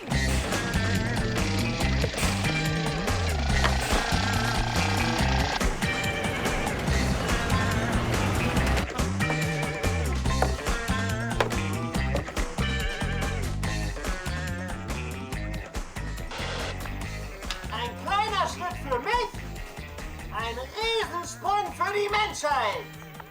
Hi, ich bin Chef Edison. Auch fern der Heimat schaue ich gern einige Fernsehlieblingssendungen an.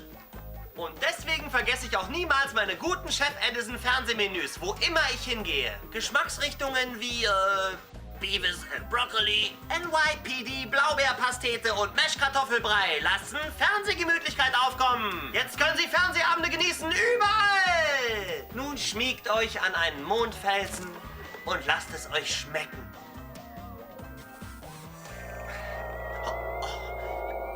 Wenn ihr es einfangen könnt. Ja, da hinten muss es sein. Aua! Jetzt weg! Ich muss sie ausprobieren! Los, schnell! Na, was setzt sie weg?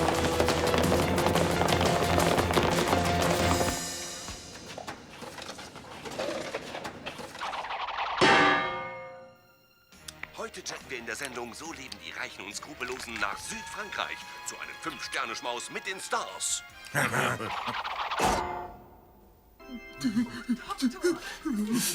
Ich habe eine gute und eine schlechte Nachricht. Ihr Onkel wird leben. Aber er wird nie wieder abwaschen können. Bill, komm ins Bett. Gleich, wenn diese Wiederholung von Gefahrenfürsten vorbei ist. Nasch doch nicht wieder heimlich, oder? Nein, Schatz. Hier beseitigen Sie die Beweisstücke.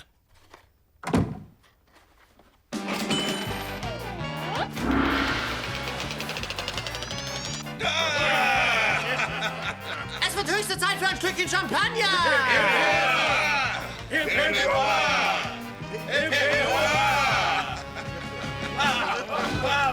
Es ist wie Weihnachten ohne Geschenkpapier.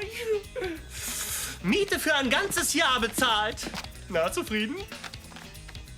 Was sagen Sie, Miss K.? Macht noch einmal Probleme. Und ihr perversen Surfläuse sitzt auf der Straße. Ich warne euch.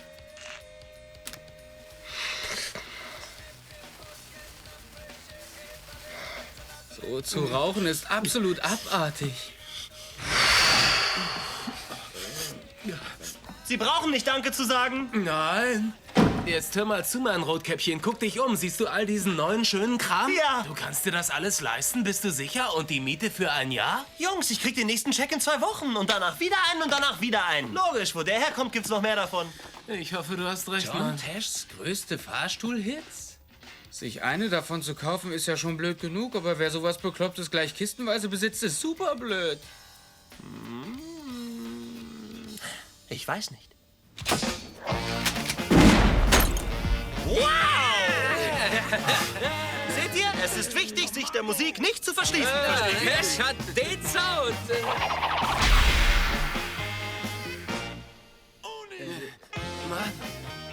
Ich konnte mich nicht entscheiden zwischen einer Kegelbahn und einer Limousine. Also habe ich einfach beides genommen.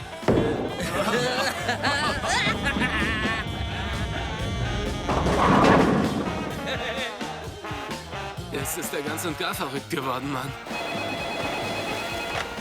Hier spricht der Vorstandsvorsitzende. Was gibt's, Bay?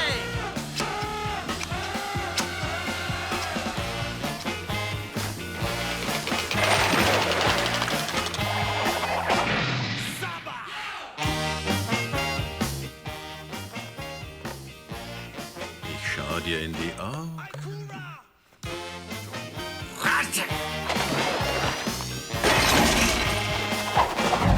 Ich hab Lust auf einen Cheeseburger. Schnell! Voila! Mein neuester Prototyp. Ein Hemd? Nur ein Hemd ist es ganz sicher nicht, denke Da ich. denken Sie richtig, Natalie. Es ist ein biothermischer, elektroneurosensibler Wahrheitsfindungsmesser. Übersetzt das einer für uns? Es ist ein Lügendetektorhemd oder wie wir gerne sagen, bescheiß nicht Hemd. Mit Larrys Genialität und natürlich meinem Gespür für Mode wird es garantiert ein Riesenrenner. Nur zu, Leute! Stellt Larry ein paar Fragen. Larry, haben Sie je Büroutensilien aus der Firma mitgehen lassen? Nein. Ist kaum zu glauben, aber er sagt die Wahrheit. Können Sie über diese Streck die Hand aus und berühre jemand Spots im Fernsehen weinen? Nein.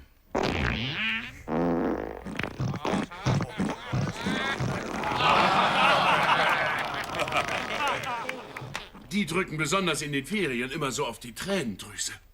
Nun, wir sind hiermit noch nicht in Produktion gegangen und haben von diesem Hemd schon Hunderte von Bestellungen, nur durch Mundpropaganda. Ah, anscheinend steht Edison kurz davor, in Arminds Fußstapfen zu treten. Anscheinend stehen Sie kurz davor, in die Hosen zu machen.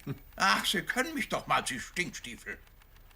Oh, ich glaube, Sie haben mal wieder das große Los gezogen, Eddie. Ach, das ist doch gar nichts. Ihr haltet das für brillant. Es gibt noch viel bessere Sachen in diesem Buch. Hört mal zu. Wenn der kleine Einstein noch leben würde, könnte er noch einiges lernen von moi. Komm her, Baby. Das ist die Königin der Hämorrhoiden. Euch verfluchten, nichtsnutzigen, stinkenden, schwachsinnigen Eierköpfen ist gekündigt! Wieso? Die Miete haben wir bezahlt. Ja. Clowns Mistcheck ist geplatzt! Ich könnte euch parasitäre Hinterwäldler dafür einbuchten lassen! Ich wusste, Edison gibt zu viel Geld aus für seine Extravaganzen. Ich wollte es ihm gerade selbst verklickern. Miss K., ich bin sicher, das war alles bloß aus Versehen. Ich weiß, Edison holt uns einen neuen Scheck. Hä? Ist das ein neues Hauskleid? Ich will meine Moneten! Meine Geduld ist zu Ende! Heute Cash! Oder ihr schleimscheißrigen Wiesel schlaft unter der Brücke! Ich würde sagen, sie war ein bisschen sauer.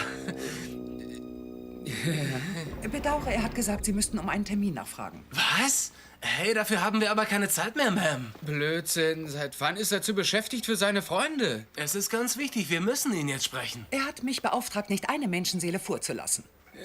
Hey, hören Sie... Lass es, Mann. Vergiss ihn einfach. Los, raus hier. Wissen Sie eigentlich, wen Sie vor sich haben? Chef Edison, berühmter Erfinder, geliebt von Millionen. Haben wir's? Gut, langsam kommen wir voran. Ist mir doch egal, in der Anzeige steht über 30 Minuten und sie ist kostenlos. Und? Es waren über 30 Minuten. Den zu finden, das ist eine weiße Limousine! Dafür gibt's immer ordentlich Trinkgeld. Hey, kommen Sie zurück! Nicht leicht heutzutage einen guten Service zu finden. Edison, ich halte es für nötig, dass wir mal reden. Ich finde, du lässt dir deinen Erfolg zu sehr zu Kopfe steigen. Unser erster Streit, wie romantisch. Ich meine es ernst. Heute So kannst du nicht einfach mit Menschen aber inzwischen sehr umstrittenen Chef Edison Fernsehmenüs. Es wurde jetzt gegen ihn eine $500 Millionen Schadensersatzklage erhoben. Live bei uns im Studio ist heute Morgen Mr. Angelo Alosi. Danke, Mark. Bei meiner Fülle an Terminen nehme ich häufig meine Mahlzeiten im Flugzeug ein. Also gewöhnte ich mich an den Verzehr der Chef Edison Fernsehmenüs 10, 12, sogar 15 Mal die Woche. Aber eine Tatsache hat Macmillan Industries uns Konsumenten verschwiegen. Ihr kleiner, mikrowellenbetriebener Bildschirm gibt 1000 Mal mehr Strahlung von sich als ein normaler Fernseher.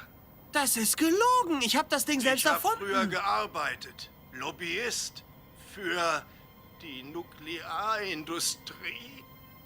Wer stellt mich jetzt noch an? Hä?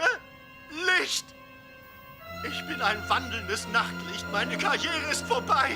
Danke, Edison. So eine Gemeinheit. Der Kurs ist in der letzten Stunde um 18 Punkte gesunken. Er befindet sich im freien Fall. Was sollen wir nun tun? Frag doch unseren Edison. Er wollte, dass das Produkt sofort in die Produktion geht. Ja, aber diese ganze Geschichte war einfach ein Zufall. Der Mann hat geglüht wie eine Leuchtrakete, Edison. Wie erklären Sie sich das? Ich kann's nicht erklären, aber ich verspreche, es ist bloß vorübergehend. Ihre Ignoranz hat ihre Anziehungskraft verloren. Verstehen Sie denn nicht? Die Öffentlichkeit verliert nicht nur das Vertrauen in das Produkt, sondern auch das Vertrauen in Macmillan Industries. Und dieses ganze Unglück wäre vermeidbar gewesen, hätte man das Produkt vorher getestet. Wozu Miss Stockwell ja auch geraten hatte. Ist es nicht so, Natalie? Ja, Und aber nun ich... sind aufgrund ihrer frechen und unverantwortlichen Führung die Zukunft der Firma und die Jobs von Tausenden von arbeitenden Menschen auf tragische Art und Weise gefährdet. Ich denke, wir sollten einen neuen Vorsitzenden wählen, einen kompetenten Mann. Ein Mann, der gesund ist. Bradford, das können Sie nicht tun. Ach nein? Vielleicht haben Sie geflissentlich übersehen, dass mein Onkel festgelegt hat, dass wenn die Aktien pro Stück auf unter $20 sinken, Sie alles verlieren und alles übergeht an, wie war Ihr Wort? Moi. Und ohne Zweifel passiert. Moi. Warten Sie mal, so ungefähr jetzt.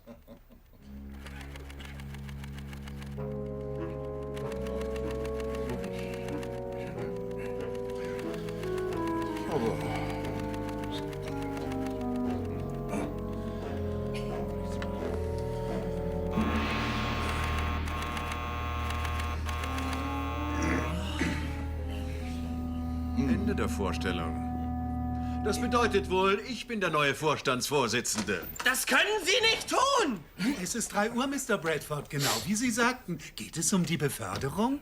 Ja, Toby, Sie sind jetzt König der Idioten. Sie kommen gerade rechtzeitig, um meiner ersten Amtshandlung beizuwohnen als neuer Vorsitzender. Edison, Sie sind gefeuert. Packen Sie Ihren infantilen Kram und raus. Und wenn diese Bedrohung der Menschheit je wieder das Firmengelände betritt, soll diese kleine Ratte verhaftet werden. Bradford, was tun Sie da? Ich dachte, wir wären Freunde. Willkommen in der wundervollen Geschäftswelt. Wir waren nie Freunde. Ich habe aber ein Abschiedsgeschenk für Sie. Komisch, nicht? Ein Surfbrett. Ich habe es komplett auseinandergenommen, aber die Antwort war nicht in dem Brett. Aber Bradford... Schaff diesen Haufen Unrat aus meinen Augen. Bradford, glauben Sie mir bitte, diese ganze Sache war ein Versehen. Tut mir leid. Es tut mir leid. Achtung an alle kleinen Leute. Hier spricht Bradford Big Daddy Macmillan, der neue Vorstandsvorsitzende. Der Luau-Mittwoch wird gestrichen. Es gibt ein neues Festival, der Arbeitslosen-Donnerstag. Es sei denn, ihr befolgt diese Regel. Alle männlichen Arbeiter mit vollem Haar werden gefeuert. Möglicherweise stelle ich die ihr Haar ausdünnen, wieder ein, aber nur, wenn sie kleiner sind als ich. Ende der Durchsage.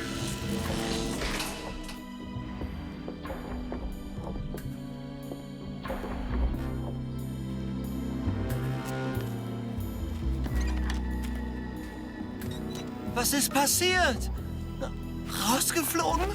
Oh nein, sag mir, dass das nicht wahr ist. Mein Surfbrett, der Dinosaurier, die Papplandschaft. Wo ist das alles hin? Nein. Oh. Was habe ich getan?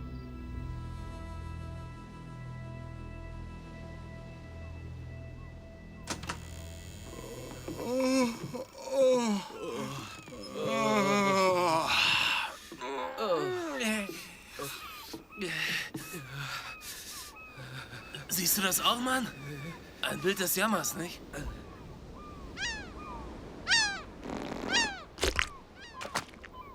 Ist er tot? Nein. Ergreift sie! Hey, Jungs. Spitzenmäßigen Morgen. Mister, ich kann mir alles in der Welt kaufen und habe außerdem für die Miete noch genug Geld. Oh, und sag nicht, wir hätten nicht versucht, dich zu warnen. Das weiß ich doch. Und es tut mir leid mit dem geplatzten Scheck und dem Strandhaus. In Ordnung? Weißt du, die Hausarbeit habe ich sowieso gehasst. Wischst du dir jetzt endlich die Vogelscheiße ab und kommst das Frühstücken oder was? Und ihr seid wirklich nicht wütend? Wenn du was erfindest, was diese Rettungsschwimmerhütte beheizt, ist alles in Ordnung. Es war heute Nacht so kalt da drin, dass ich dachte, meine Eier seien Schneebälle. Ich glaube, meine Erfindertage sind vorbei, Jungs. Sie haben schon mehr als genug Probleme verursacht. Hey, das war dein Ideenbuch! Ja, ich weiß. Bradford, ich wünschte, du würdest über den Verkauf noch mal nachdenken. Denk du lieber mal über ein Rendezvous nach. Bradford, denk an die vielen arbeitslosen Menschen und deren Familien. Danke, heilige Johanna. Sentimental werde ich höchstens bei Dein Onkel Bilanz. hat dies alles aufgebaut. Ich sag dir was, jede Generation hinterlässt nun mal ihren Stempel. Seiner war es, die Firma aufzubauen. Meiner ist es, sie zu zerstören. Mann, ich schnall es immer noch nicht. Nicht so schnell. Das ergibt einfach keinen Sinn. Guckt euch diesen Kerl an. Dieses Fernsehmenü habe ich selbst entworfen, wenn ich es euch doch sage. Da ist einfach nicht genug Strahlung, als dass jemand wie ein wandelndes Nachtlicht aussehen könnte. Ich hatte früher ein Nachtlicht. Ich hatte früher auch ein Haus. Wir glauben dir, mein kosmischer Freund. Aber wie kannst du dagegen kämpfen? Mann, außerdem, in einer halben Stunde ist das nicht mehr dein Problem. Das löst sich alles von selbst. Obdachlosigkeit kann ziemlich auf den Geist gehen. Ich rasiere jetzt mal ein paar Wellen. Seid ihr dabei? Warum nicht? Ja.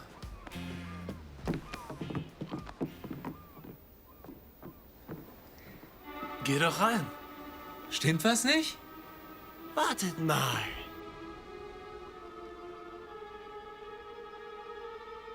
Heilige Fledermaus, mir kommt eine Idee! Den hat ein Affe gebissen. Mann, was ist los?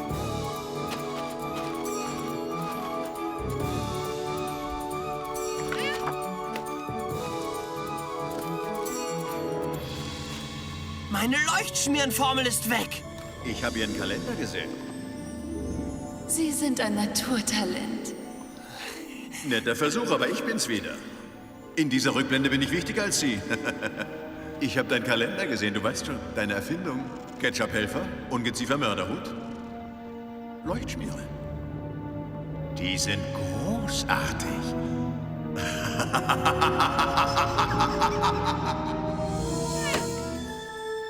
Ich hab es! Ich hab es! Du hast was? Im Auto erklär ich's. Kommt schnell in die Firma, Bradford darf sie nicht verkaufen. Los! Lebt wohl, bescheiß nicht, Hemd. Adieu, PAH. Larry, was tun Sie da? Oh, wenn er das alles sieht. Oh, Mr. Macmillan wollte, dass ich all meine Arbeit hier oben abliefere. Nochmal runter zu Forschung und Entwicklung. Dann hat er alles. Larry, Sie werden Ärger bekommen. Was er Sie sagt, können ist doch mir nicht- zu diesem Zeitpunkt ziemlich wurscht. Hinten habe ich keine Augen. Tut mir wirklich leid. Schon gut, es war keine Absicht. Und nun, raus, Sie sind gefeuert. Ja, ist hier nicht sowieso das große Abservieren? Was? Ja, ich sage es nur so lieben gern. Raus, Sie sind gefeuert! Die alten Methoden sind die besten. Mr. Macmillan, ich wollte nur sagen, dass Miss Kosick und die Vorstandsmitglieder jetzt alle da sind. Sie wissen, was das bedeutet? Wir gehen in den Endsieg. Halten Sie mal. Ich muss das Hemd wechseln. Sagen Sie ihnen, ich bin in 2 Minuten oben. Und dann... Raus hier! Sie sind auch gefeuert! Also sind...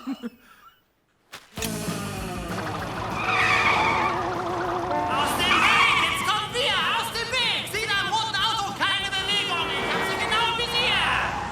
Diese Crash-Test-Puppenmasken waren eine tolle Idee. Woher wusstest du, dass es funktioniert? Erfahrung!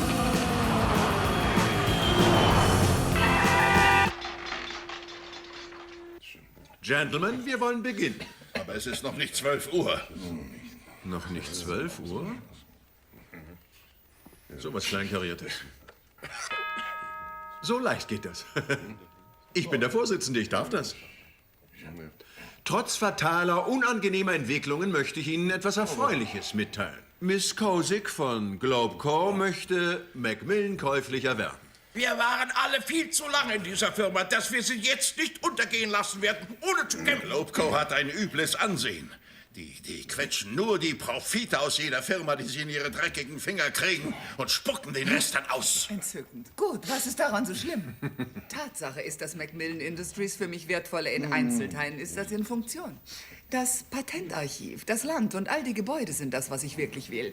Der Rest ist, wie soll ich's formulieren, ersetzbar. Sie reden über uns, ist es so? Wissen Sie, ich wollte es gern eleganter ausdrücken, aber nun ist es ja raus. Ich würde gern auf elegante Weise mal Ihren Hintern versohlen. Oh, vielleicht gefällt mir das sogar.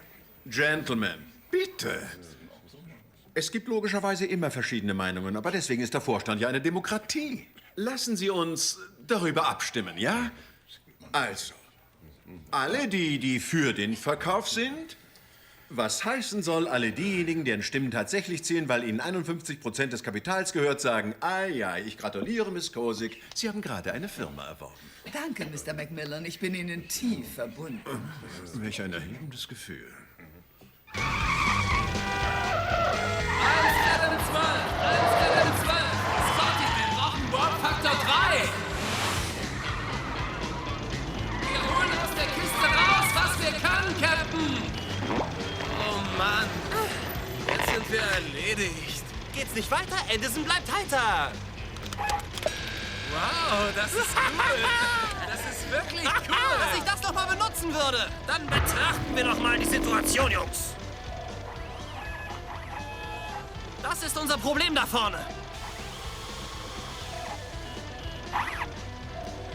Wartet eine Sekunde, einen Moment. Passt auf, Jungs.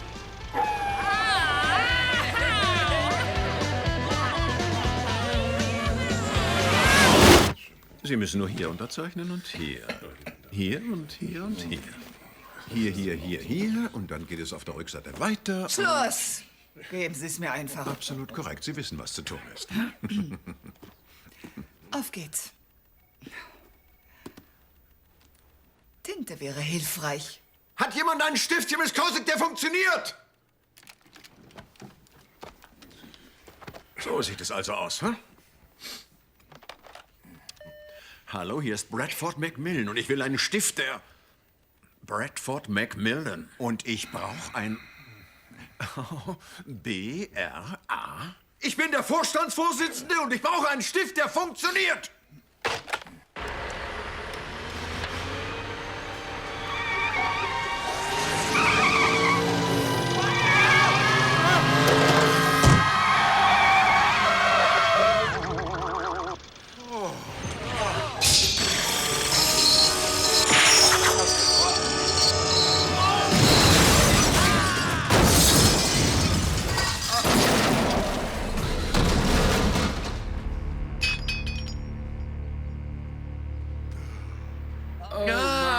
Dass wir noch Farbe über haben. Jetzt hat er eben ein Cabrio. Los, Jungs. Wir haben noch 1 Minute. Beeilt euch. Aus dem Weg. Aus dem Weg. Naja, bald wird alles vorbei sein. Edison, was machst du denn hier? Ich werde die Firma retten. Kommt, Jungs. Hier nach. Wenn der nicht schreibt, sind sie tot. Also dann, Miss Kozik, bringen wir es unter Dach und Fach, ja? Halt! Der schon wieder. Schickt das Wachpersonal rauf, sofort. Hören Sie bitte, meine Chef-Edison-Fernsehmenüs haben keiner Menschenseele geschadet. Leiden Sie außer an Irrsinn auch noch an Verblendung? Sie und wir alle haben die Nachrichtenmeldung doch gesehen. Ach ja, möglicherweise wird Ihnen dieser Beweis die Augen öffnen. Sehen Sie? Ein kleiner Tupfer von meiner ungiftigen Leuchtschmiere. Und schon kann jeder behaupten, er wäre Strahlung ausgesetzt gewesen. Wenn sie wirklich so viel Strahlung abgeben würde, hätte der Kerl, der diese Firma verklagt, dieser Lügner Alosi, nicht bloß geglüht, dann wäre er ein Holzkohlebrikett. Wundervolle Show, bravo. Ich habe Tränen gelacht. Jetzt raus hier. Ich finde, Sie haben der Firma schon genug Schaden zugefügt. Habe ich recht? Was, ich? Diese ganze Giftgeschichte war nichts weiter als eine abgekartete Sache. Dadurch wollten sie die Kontrolle über die Firma bekommen. Ich wette, ihr zwei habt alles ausgekocht. Nein, aber ich wünschte, es wäre so eine brillante Idee. Wirklich? Ich meine, das ist lächerlich. Ich bin unschuldig. Puh. Wer hat dir einen sausen lassen? Das Bescheißnichhemd. Bradford, ich glaube, irgendwas an ihrer Geschichte stinkt. Aha, sehen Sie, hat gelogen. In Ordnung, fahren Sie rechts rüber. Nein, das war nicht richtig. Schafft das Pack hier raus! Eine Sekunde mal, Moment. Reden Sie weiter, Edison. Danke, Sir. Sagen Sie mal, Bradford, haben Sie hier was mitgehen lassen aus meinem früheren Büro? Nein. Da ist es schon wieder. Sie haben meine Formel für die Leuchtschmiere gestohlen. Unsinn, davon habe ich noch nie was gehört. Und dieses Glühwürmchen war ein Betrüger, den Sie angeheuert hatten, stimmt doch? Nein, von mir ist noch nie jemand angeheuert worden. Mann, oh Mann. Nur weil diese Erbschaft nicht an Sie ging, wollten Sie einfach Ihren Onkel verraten und jeden, der für diese Firma arbeitet? Er lügt! Seht ihr nicht, dass er derjenige ist, der lügt? Lady and Gentlemen der Jury, Ende des Plädoyers. Tja, ich bin überzeugt. Würden Sie bitte wieder ein Schläfchen machen? Bradford, ich spreche in meinem Namen und im Namen der anderen Mitglieder des Vorstandes. Es ist mir ein großes Vergnügen, Ihnen etwas mitzuteilen. Sie sind gefeuert. Hier kann mich niemand feuern, aber ich kann Sie feuern, denn noch gehören mir 51% der Anteile. Nicht, wenn die Sicherheits- und Wechselkommission von ihrem Schwindel hört. Ich glaube, 10 bis 20 Jahre sind für sowas eingeplant. Ah, aufgrund welcher Beweise? Ich würde liebend gern als Zeugin auftreten. Gut, weil ich nämlich... Was? Gegen einen Prozentsatz vom Bruttoerlös, versteht sich. Dieses Bescheißnichthemd ist Millionen wert. Ich würde Ihnen gern helfen, Bradford aus dem Verkehr zu ziehen, wenn Sie mich beteiligen. Josie, der Handel steht. Rufen Sie mich an wegen des Depots. Aber es war von Anfang an Kosiks Idee. Ich bin nur der Sündenbock hier. Halten Sie die Klappe, Bradford. Wachdienst? Los, führen Sie ihn ab. Schafft den Ekel hier raus. Mit Vergnügen. Sekunde! Es tut mir leid. Warten Sie. Derartiges kommt nie wieder vor. Loslassen! Haben Sie vielleicht... Los ihm nach, beeilt euch!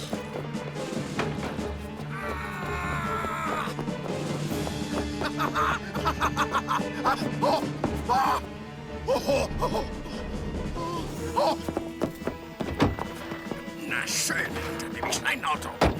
Er entwischt uns. Da wäre ich aber gar nicht so sicher. Wie fährt sowas? Das hättest du nicht tun sollen. Jetzt steckst du in Schwierigkeiten. Oh, tatsächlich?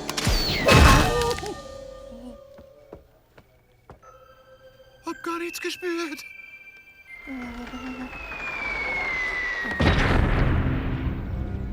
Ah, ich nenne es Knüppelfuß, weil Diebstahl sich nicht bezahlt macht. Es tut nur höllisch weh.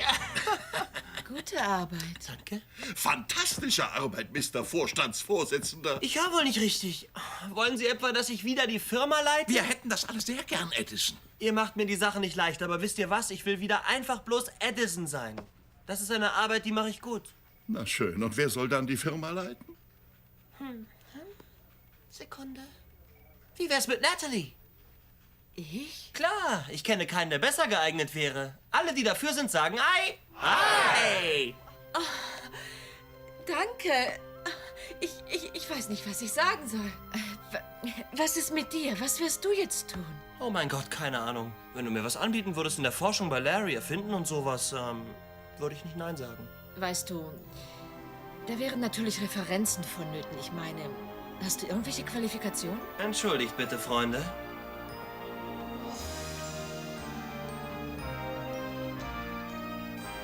ausreichen?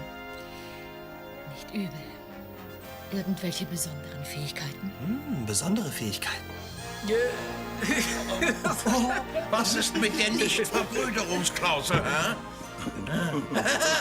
Das gefällt mir, Mann. Wenn die nicht gleich atmen, ersticken die doch.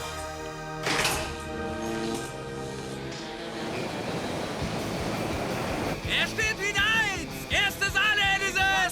Ich kennt das ja doch noch. Natalie, Tyson, schaut her! Acht auf die Felsen! Ah. Oh nein, nicht schon wieder!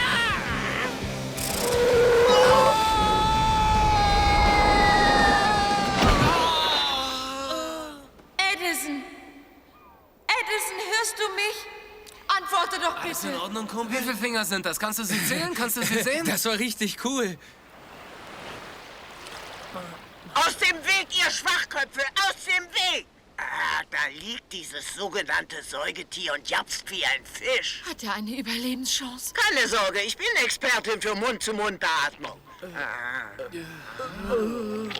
Nein! Doch!